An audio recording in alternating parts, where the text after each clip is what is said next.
వచ్చుండాయి feelings వచ్చి వచ్చి చంపేస్తుండాయి feelings వచ్చుండాయి feelings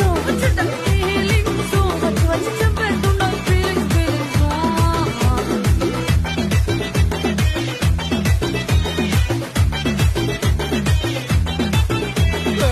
అంటే ఓసారి కోడితే ఓసారి చాటు మాటుగా సయ్యంటే ఓసారి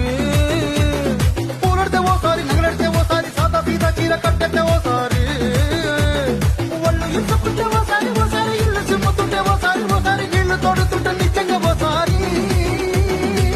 వచ్చుండాయి ఫీలింగ్స్ వచ్చి వచ్చి తప్పేస్తు